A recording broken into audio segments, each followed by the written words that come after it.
ఏపీలో అసలే అధికారం కోల్పోయి నాయకులు ఒక్కొక్కరు దూరం అవుతూ వస్తున్నారు. వర్గ విభేదాలు, గ్రూప్ రాజకీయాలు మరికొందరిని కూడా పార్టీకి దూరం చేస్తున్నాయా? ఏలూరు వైసీపీలో కీలక నేతలపై చర్యలు దేనికి సంకేతం? దీనంతటికి కారణం కొత్తగా బాధ్యతలు చేపట్టిన నాయకుడా? కమింగ్ బ్యాక్ అంటూ మాజీ మంత్రి మొదలుపెట్టిన రాజకీయమా? ఏలూరు వైసీపీలో అసలేం జరుగుతోంది?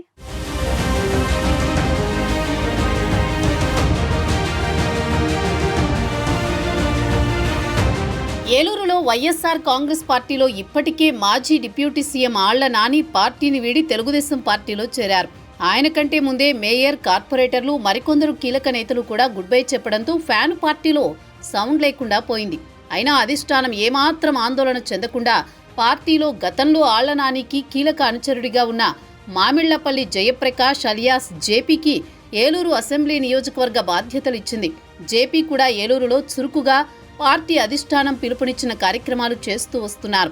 అక్కడిదాకా బాగానే ఉన్న ఆళ్ల నాని పార్టీని వీడడం, తర్వాత తెలుగుదేశం పార్టీలో చేరడంతో ఆయనకు సన్నిహితులెవరు, పార్టీలో తమకు అడ్డుగా ఉన్నదెవరు అన్న లెక్కలేసుకుంటూ ఒక్కొక్కరిని పార్టీకి దూరం చేస్తున్నారట కొందరు నేతలు.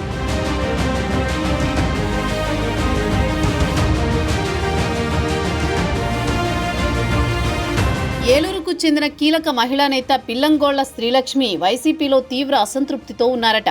కాంగ్రెస్ పార్టీ నుంచి ఆళ్ల నానితో ఉంటూ ఆ తర్వాత వైసీపీలో కూడా కీలకంగా వ్యవహరిస్తూ వచ్చిన యాదవ సామాజిక వర్గానికి ప్రతినిధిగా ఉన్న శ్రీలక్ష్మిని పార్టీ అధిష్టానం సస్పెండ్ చేయడం కేడర్లో చర్చనీయాంశమైంది. ఈ పరిణామాలకు కారకులెవరు, శ్రీలక్ష్మిని పార్టీకి ఎవరు దూరం చేశారనే చర్చ ఏలూరులో అనేక ఊహాగానాలకు తావిస్తోంది. శ్రీలక్ష్మికి పార్టీకి దూరం చేయడానికి గ్రూపు రాజకీయాలే కారణమని ప్రచారం జరుగుతోంది. శ్రీలక్ష్మి కూడా అనుచరులు, పార్టీ కీలక నేతల దగ్గర తన ఆవేదన వెళ్లబోసుకుంటున్నారట.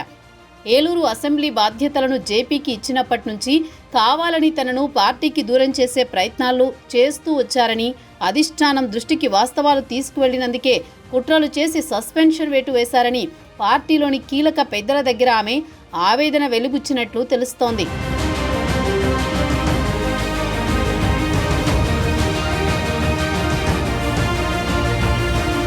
కీలక పదవి దక్కుతుందనుకున్న సమయంలో ఏకంగా పార్టీ నుంచే సస్పెండ్ చేయడంతో ఏలూరులో పార్టీ కోసం మొదటి నుంచి కష్టపడుతున్న క్యాడర్ వైసీపీ అధిష్టాన నిర్ణయంపై గుర్రుగా ఉందట.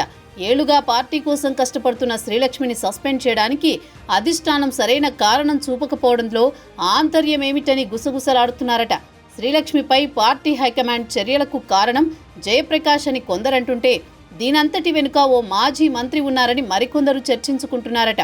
మాజీ మంత్రి కారుమూరి నాగేశ్వరరావు తణుకు నియోజకవర్గాన్ని వదిలిపెట్టి ఏలూరుకు తిరిగొచ్చేందుకు వేసుకుంటున్న ప్రణాళికలో భాగమే ఆయన సామాజిక వర్గానికే చెందిన శ్రీలక్ష్మిని పార్టీకి దూరం చేయడమని ఓ వర్గం గట్టిగా నమ్ముతోందట.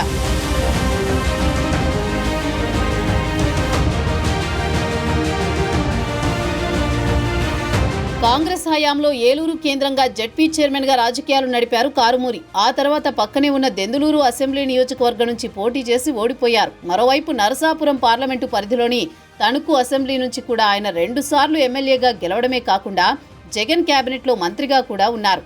2024 ఎన్నికల్లో టీడీపీ అభ్యర్థి రాధాకృష్ణపై ఓటమితో ఇక తణుకులో భవిష్యత్తు కష్టమని ఏలూరుకు తిరిగి వచ్చేందుకు కారుమూరి నాగేశ్వరరావు ప్లాన్ వేసుకుంటున్నారని గుసగుసలు వినిపిస్తున్నాయట. శ్రీలక్ష్మిపై పార్టీపరమైన చర్యలు ఆ వ్యూహంలో భాగమేనంటున్నారు. ఎందుకంటే ఏలూరు ఎంపీ అభ్యర్థిగా కారుమూరి తనయుడు సునీల్ కుమార్ ఓటమికి శ్రీలక్ష్మి పరోక్షంగా కారణమన్న అనుమానాలున్నాయట. పైగా కొడుకు ఏలూరు పార్లమెంటు ఇన్ఛార్జిగా ఉండగా తండ్రి ఏలూరు పాలిటిక్స్లో స్థిరపడాలనుకుంటున్నారు.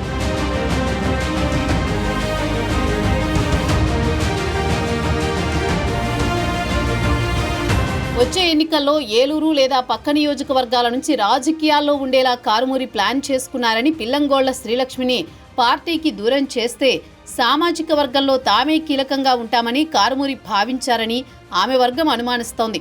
అందుకే గతంలో శ్రీలక్ష్మికి కీలకమైన పదవిని, ఆమె సోదరి శ్రీదేవిని కార్పొరేటర్ని చేసిన వైసీపీ అధిష్టానం ఇప్పుడు పార్టీ నుంచే సస్పెండ్ చేయడం వెనుక మాజీ మంత్రి హస్తముందనే గుసగుసలు బలంగా ఉన్నాయి.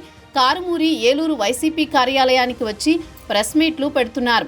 అనుభవజ్ఞుడైన కారుమూరి మహిళా నేత తనకు అడ్డమవుతారని భావించారా, లేదంటే మరో బలమైన కారణం ఏదైనా ఉందా అని వైసీపీ క్యాడర్లో రకరకాల చర్చలు జరుగుతున్నాయట. అసలే అధికారం కోల్పోయిన వైఎస్ఆర్ కాంగ్రెస్ పార్టీకి కీలక నేతలు దూరమవుతుంటే ఈ సమయంలో మిగిలిన వారిని పార్టీ తనంతట తానుగా ఎందుకు దూరం చేసుకుంటుందనే చర్చ కూడా జరుగుతోంది. నిజంగా ఏలూరు వైసీపీలో గ్రూపు రాజకీయాలు మొదలయ్యాయా? మరి ఇంత జరుగుతుంటే ఏలూరు వైసీపీ జిల్లా అధ్యక్షుడు డిఎన్ఆర్ ఏం చేస్తున్నారు? పరిస్థితులను చక్కదిద్దలేకపోతున్నారా? జరిగేవన్నీ మంచికేనని మౌనంగా ఉన్నారా అనేది పెరుమాళ్లకి ఎరుక.